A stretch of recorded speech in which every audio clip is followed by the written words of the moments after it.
Right, who fancies getting all nice and pissed off?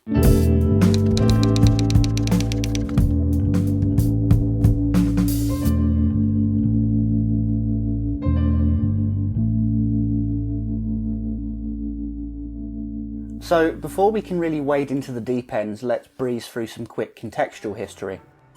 The Bullingdon Club is an exclusive all-male private dining club for Oxford University undergraduates, notorious for their raucous behaviour at privately organised social events, gourmet hospitality, damaging property and tradition of on-the-spot payment for said damages. Claimed to have been founded in 1790, the Bullingdon Club was originally a cricket club, but even so it used cricket as a respectable front for the mischievous, destructive and self-indulgent behaviour of its members. Its most predominant form is that of a dining club, with private rooms booked under a pseudonym, followed by drinking and debauchery, usually resulting in a trashed private room and thousands of pounds worth of damage. It's kind of like British upper-class Fight Club, where groups of men gather together to indulge in their worst instincts, consequences be damned. The club, since its inception, is essentially a haven for hedonism, wealthy young men gathering together for nights of consequence-free bacchanalia at the expense of their surroundings. The amorality from within the private confines of their secrecy is what feels so naturally offensive, coupled with the idea that, as they are the financial 1%, they can simply pay their way around the damages they do, or indeed pay around the concept of morality. Though it is worth noting that their numbers have been steadily decreasing as universities have gradually opened their doors to students from all walks of life through scholarship programs, and most new students aren't terribly interested in or tantalised by the club's exclusivity, given the dozens of other clubs and societies to take part in. To be clear here, there are dozens of exclusive clubs and secret societies surrounding Britain's universities. The Bullingdon Club just so happens to be the most notorious for having several prominent Conservative Party members as part of its ranks, chiefly being David Cameron, George Osborne, Boris Johnson and Nick Hurd. There's been a bunch of media over the years that's depicted the Bullingdon Club either directly or in passing, and it's probably today's subject that is this topic at its most explosive.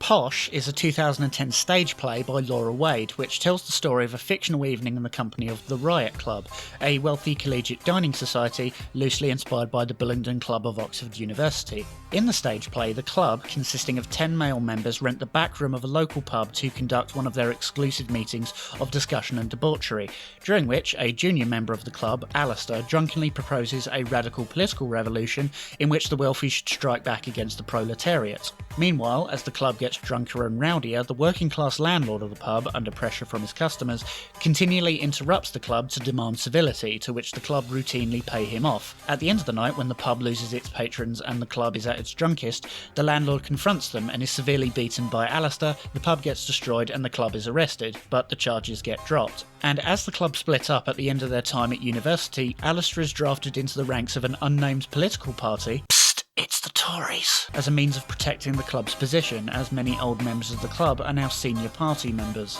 Laura Wade's stage play as a text was meant to be a disruptive piece of theatre in the tradition of British playwrights such as Mark Ravenhill, but with a specifically political bent, because in the background of the production the 2010 general election was occurring, which resulted in the coalition government, which literally nobody asked for.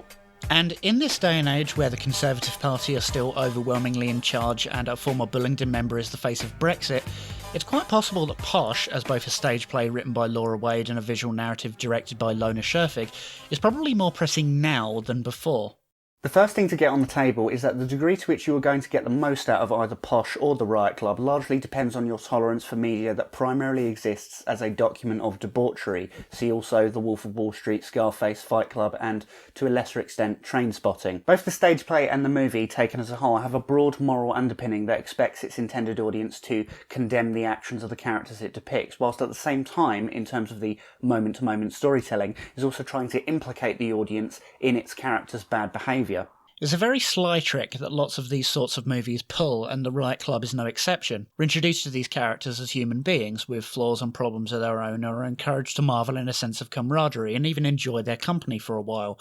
And as soon as you find yourself in that mindset, the narrative slowly starts taking that comfort away from you, and eventually leaves you emotionally stranded amongst a group of characters who have revealed themselves as thoroughly despicable. Another excellent example of a narrative that pulls this exact trick is Fight Club, in which our protagonist is suckered into the allure of disobeying consumer society by way of embracing the primal urge of blood and sweat in the form of Fight Club, and sees his new antisocial life coach Tyler Durden as somewhat aspirational, until the movie whips that rug away from him, only to reveal that fighting is merely a means for the protagonist to take out his petulant narcissistic jealousy on some poor guy who isn't even in on the joke, and that Tyler Durden is a figment of his own impotent, emotionally stunted imagination. There are loads of movies that have tried and failed to pull this type of narrative trick, and I think one of the main reasons why is that no matter how many times you try and say you thought it was X but it's actually Y within the narrative, there's almost always a large percentage of the audience who sincerely wanted it to be X, which goes a long way in explaining why narratives such as these have accrued large audiences of people who don't actually seem to understand the point of their so-called favourite media.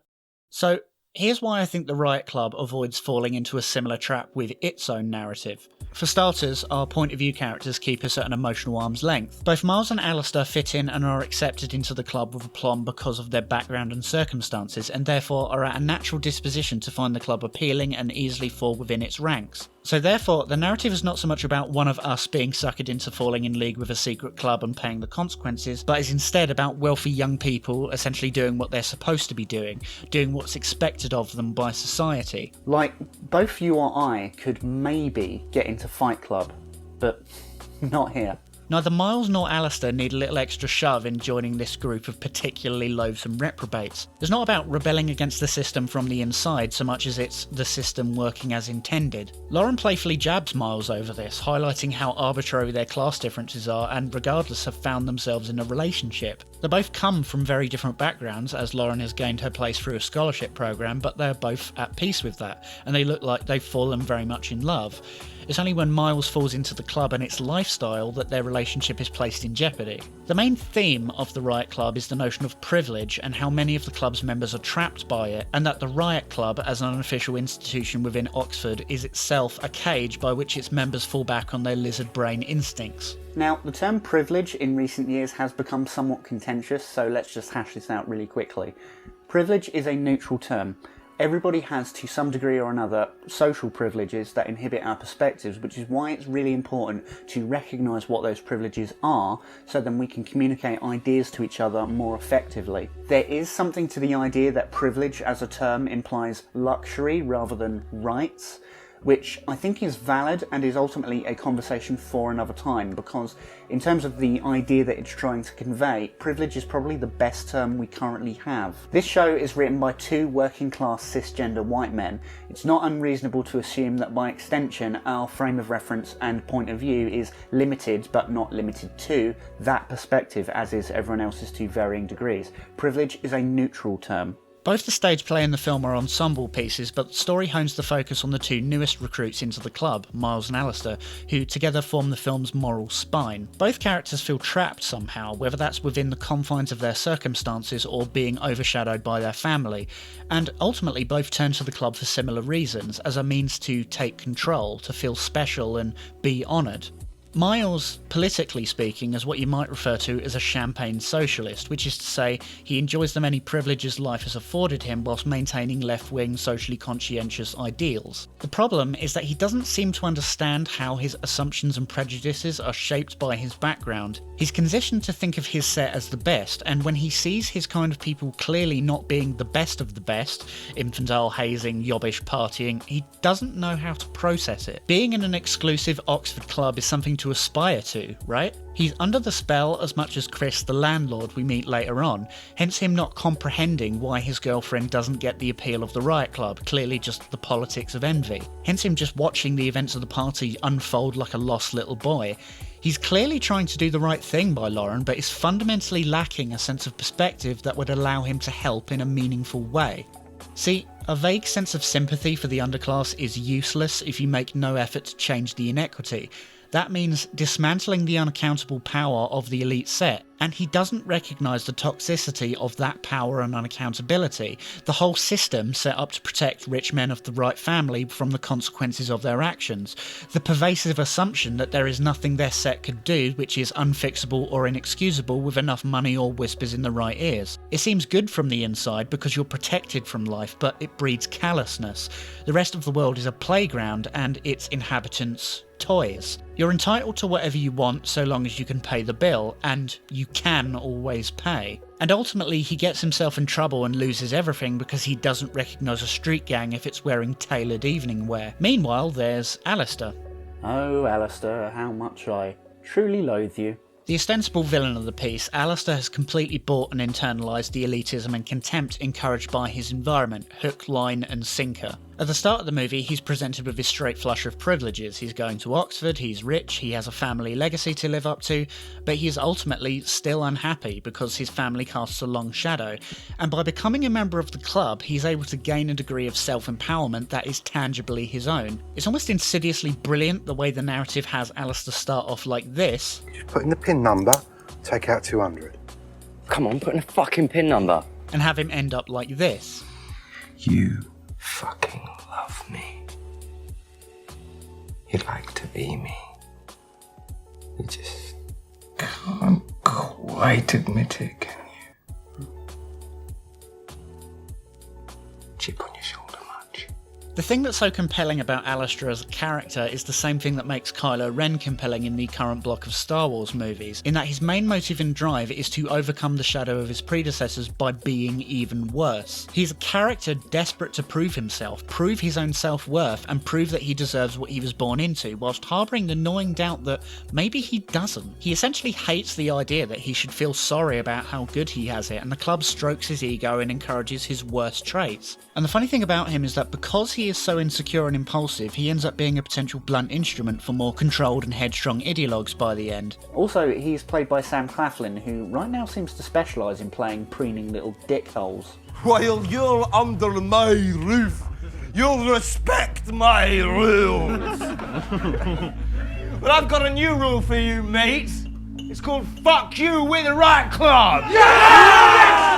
So the difference between these two is essentially that Miles wants to feel like a friend of the people, but it's only skin deep. Meanwhile, Alistair wants to feel better than everyone else, and reactionary elitism gives him that. The key similarity, however, is that they both, to one extent or another, feel burdened by their privilege, that they've been given a vastly advantageous position in life coupled with a sense of guilt that they have more than they deserve. They have expectations of them, and an urge to do something with what they have. The club in this respect acts as a kind of power fantasy to pacify and reassure new members that they're allowed to enjoy more than they need simply because they can. You don't need to care about anyone else. You've just hit the jackpot in life's lottery.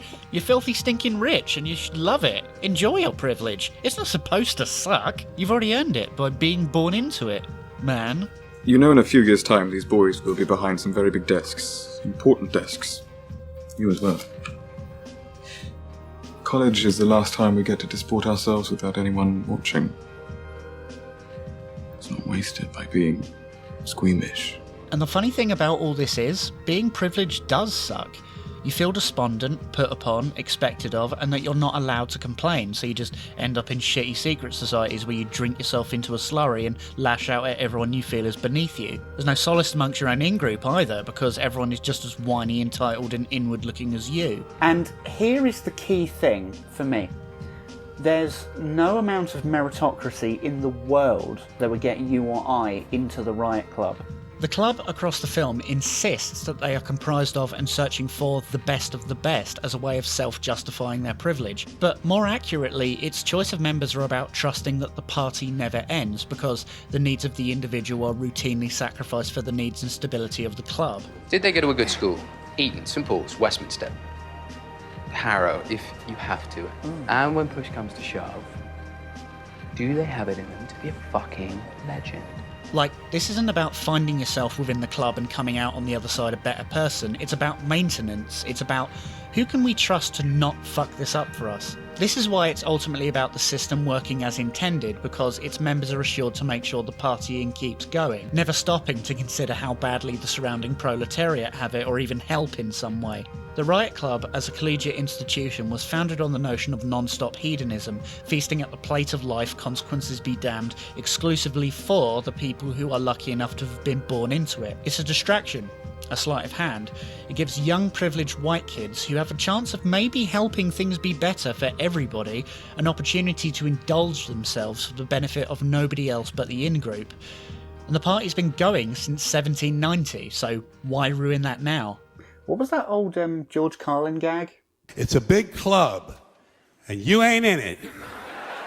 So we've got ourselves a little toxic cage of faux macho bullies that feel the need to prove their own self-worth, and thus we bring ourselves to the dinner scene, in particular the club's interactions with Chris the pub landlord. I mean, I could seriously talk for hours and hours about the landlord and how his presence is reacted to in the narrative, but before we do that, because their relationship is the real meat of the story here, we need to talk about Charlie. Charlie the escort is a surprisingly important character because she serves as a primer for how the club will treat everyone else outside their group. She enters the back room with the pre-arrangement that she would service one of the guys, only to find out that she's being asked to service all of them, one after another. Stating that she offers specific professional services and that this needed to be pre-arranged, the club try their best to cajole her into doing what they ask, only to just descend into insulting language. Why can't you just fucking do it? Why can't you just buckle down and... For fuck's sake, you're a whore.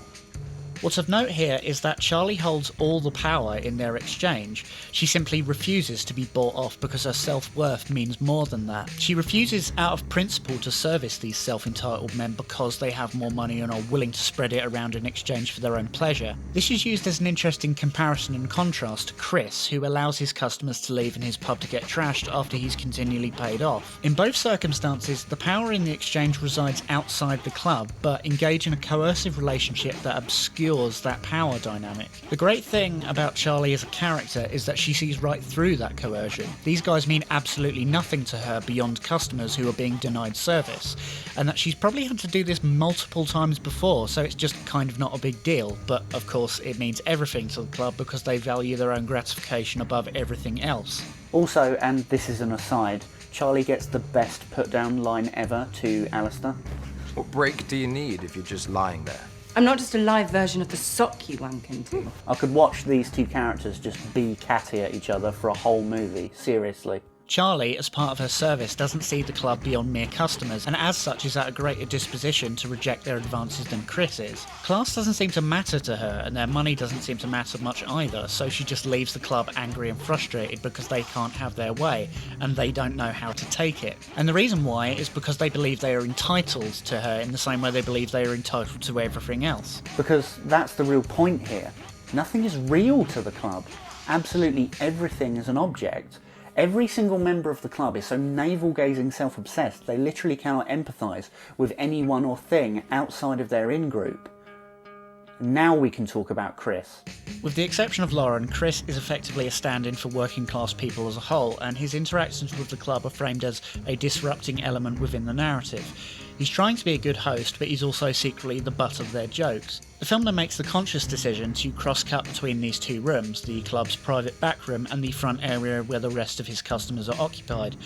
And over time, the club's boisterousness and obnoxiousness begins to disturb the other room, causing the patrons to leave Chris out of pocket. And Chris as a character is ultimately trying to occupy both rooms as a suitable host for either, and it ends up highlighting how unfriendly the club is to outsiders, even though they habitually rely upon their service. They become such a disturbance to the evening that Chris ends up having to devote most of his evening service to the club at the expense of literally everyone else. Like, the point of having this character exist in the narrative is fairly straightforward. All Chris has to do in order to allow these kids to get away with what they're doing is just casually accept their money and ignore the damage they're causing. Towards the end, it becomes a source of tension when Chris takes a stand, because money will not buy this man's respect, and we're long past the point where these kids look respectable to him. The predatory nature of the exchange between classes is reliant upon the underclass wanting to eventually be in the position of the elite, which is why tolerance becomes such a strong virtue in their presence. I mean, like, this isn't subtext, this is part of the text. This is how it works. You go back out there quietly. We do this and we pay you very generously. People let you do this.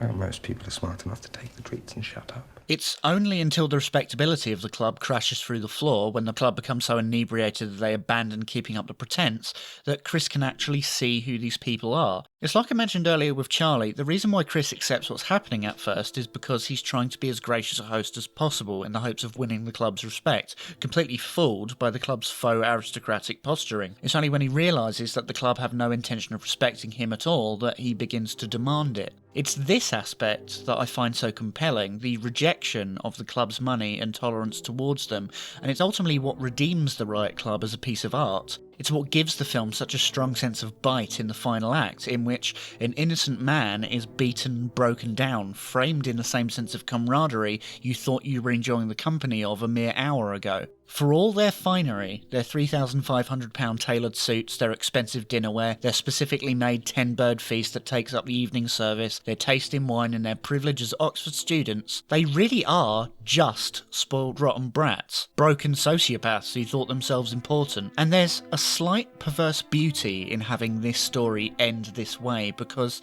there's this look of relief on Chris's face when he sees them for what they are, because suddenly spoilt little brats becomes much more manageable than elite young businessmen. It's psychologically satisfying because the image of power has been taken away, albeit temporarily. And it's when the club is disarmed in that way, when they're suddenly seen as the bratty little twerps that they actually are, that they all lash out.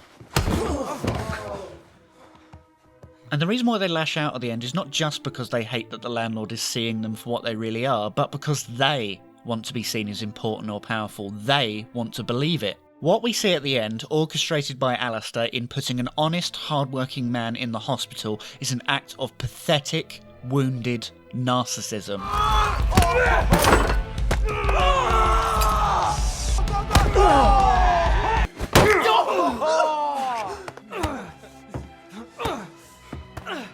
This is who they really are. The Riot Club, as an organisation within the film, is essentially a cargo cult masquerading as a power fantasy. It takes wealthy young men who feel powerless and despondent within their own relative privilege and breaks them into the existing system. It's disguised as an opportunity to take control for yourself and feel powerful, but ultimately encourages and propagates the same value system that rewards and self-justifies its own existence. It enjoys the privilege of having more money and less consequences than every other person, whilst it destroys everything in its surroundings for kicks. It is an institution that is designed to create a ruling class that will maintain the status quo by any means necessary, and in the process brutalise any sense of sincere empathy. It is a black hole that destroys people's psyches in order to take comfort in spending their lives lying to one group of people on behalf of a much smaller elite group of people. And not only will you suffer no serious repercussions, you have a future within the establishment. Angry blunt instruments like you are very useful as a tool to maintain the status quo. You are free to do exactly as you like, so long as the party never, ever stops.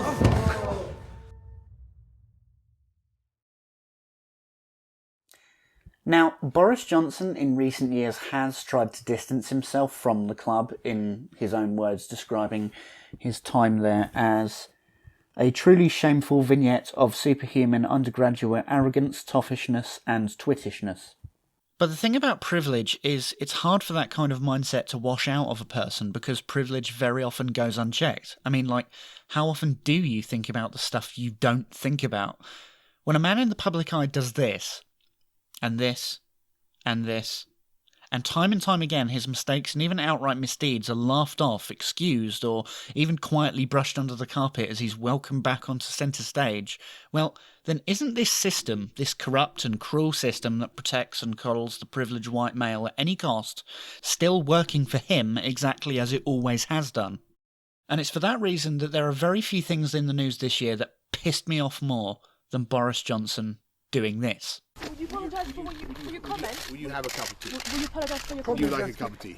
Yeah, sure. Go on, have a cup of tea. Thank you. Do you regret? Do you like regret? a cup of tea? Do you regret your comments? Do you regret your comments? Don't go on, have a cup of tea. Thank you very much. There you go. Most people are smart enough to take the treats Do you and regret shut your up. comments, sir? I want you to have a cup of tea. If I have a cup of tea, will you answer my question? No, I'm here solely. This is what they think they can get away with, Because you've been here all day. because they often do. Power and privilege naturally enjoy being secretive, and they maintain their power when they go unchallenged. When I think of all the good times that I've wasted, having good times. When I think of all the good time that's been wasted, having good times. When I was drinking, I should have been thinking. When I was fighting, I could have done the right thing. All of that